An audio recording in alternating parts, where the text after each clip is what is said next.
first just talk about the challenge and how that all came about. Well, Art Chase from Duke, their SID, challenged us, and then we also got a challenge from McGuckin's Hardware. So we did that, and the kids wanted to challenge President Obama. So if y'all can let us get that out first on the internet before y'all put that out there, I appreciate it. So he can, and then y'all can put it out everywhere, and hopefully we get him to do it. Back to Colorado would be great. So that's how it is. And, our guys know about it. You've seen a lot of it on television. It is a terrible, terrible disease, and we need to find a cure for it. But the two pro football players really hits home to our guys. The young man from New Orleans Saints and the young man from the Ravens. Talk about your practice today. I thought we had a spirited practice. The weather was phenomenal. I thought they had a really spirited practice today. It's probably our best two-a-day morning practice we've had, because sometimes they think about the next practice, and I think they've kind of got through that, which is good. That's one of the things I want to see, especially being our last two-a-day of the week. At the end of the week, to have that much spirit was I was excited about. So I think that kind of talks about what we were talking about, our identity, not trying to get through things, trying to get better. You were talking yesterday about the identity week being both individual and team. What do you want your team's identity to be? Whatever they make it out to be. And not trying to be funny on that. We definitely want to be mentally tough and physically tough.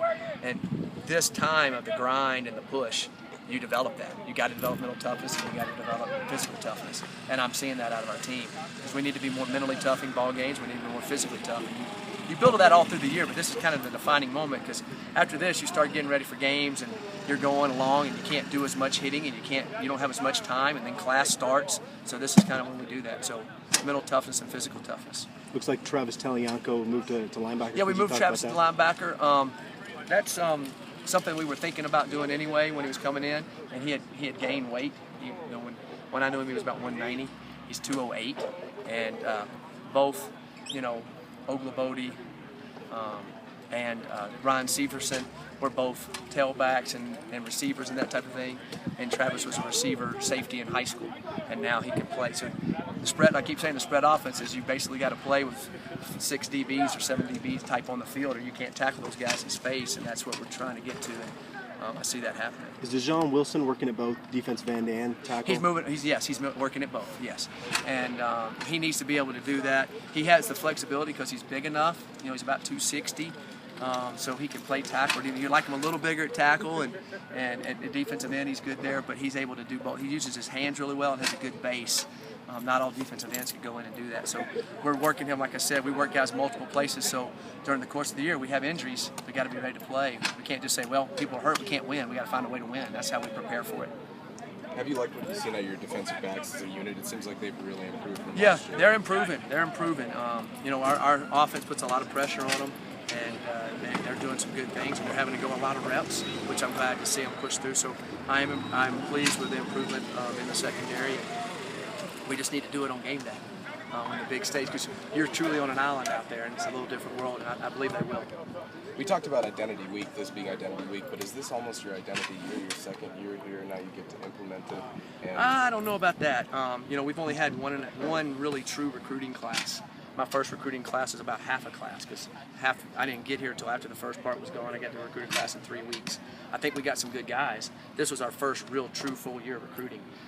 I think, yes, identity as far as how we play, our effort, all of that, but we're still, like I said, a sophomore-laden or freshman football team. So on that side of it, the way you're asking the question, I still think we're in the process of building. Does that mean we can't win every game? Yes, we can win every game, but I still think we're so young and developing what we want. But I do think the culture's changed, and I do think the attitudes change, and I do think the mentality of lining up against anybody, they believe they can beat anybody now. So I do think that identity part of it has. Is this sort of the point in camp when the guys start getting tired of looking at gold helmets on the other side? Yes, but the competition's been good. So I think, the competition, I also think the uncommon jerseys are proud to get those, so they know we're watching every bit of film. The way we practice, everybody gets to practice. So everybody gets seen on film, and everybody in a meeting, they're going to see themselves on film. So if you know you're going to be on film, it's more motivational to you. And so that's helping our whole team get better. And so I think that they're competing and understanding what we have compete periods, and when they lose, they have to run, or they have to do up downs, or they have, they don't like that. And then we're keeping score, And so, even if you go out in the backyard and play one-on-one basketball with your brother and you keep score, you're pretty competitive. And I think that competitive side, that's another identity that I've seen change with us. We're more competitive in those scenes, in those environments than we were in the past, even more than the spring, which is good. What are you looking for in your scrimmage tomorrow, and how is it going to be structured? Number one, getting out healthy. And I'll always say that. But you have to scrimmage some. And we scrimmaged some last week, and we've done, if y'all have watched practice, we've had a few little 10-minute type scrimmages that you have to do instead of dragging it out. I think that's the best way to do it. So then you can practice and improve. But we're going to look to, we're going to look at, you do it kind of like a preseason game. You want to get some of the guys a few reps, and you want to get some of the guys a lot of reps. And we know the guys that we want to get a lot of reps. We know the guys who want to get a few reps. And then you definitely, when those guys are in there, you want to see things run as smooth as they can. You want to see guys compete and effort.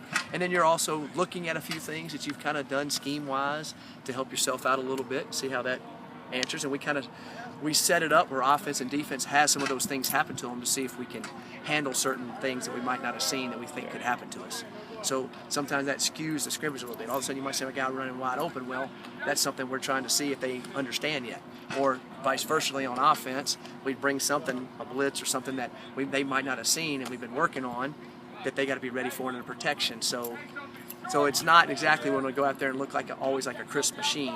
There's times you want that for sure, but there's times you're evaluating scheme, there's times you're evaluating players. So it's a combination. Will your game planning for Colorado State be held off until game week, or will you start some of that next week? We'll still keep the process going of preparing our team for the whole season, because you got to prepare against spread offenses, 2 tight end offenses, 1 back zone read teams, Arizona type stuff, Arizona State type stuff. So we got to keep preparing for that. But we also at the same time we have CSU in that mix because we have to prepare for what they do. They're different than other people. So it's still a combination, but we're definitely thinking about CSU.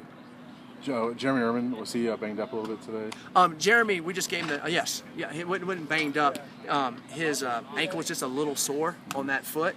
Nothing. So because we have 2 practices a day, we want him to go tonight because we're doing all the special teams. We want him on the field goal and different things like that. And some of our guys that have had injuries, sometimes if they're a little sore, we hold them out one of the practices. And then Dunston was out. And we wanted to be able to go Saturday. And Dunston was out today.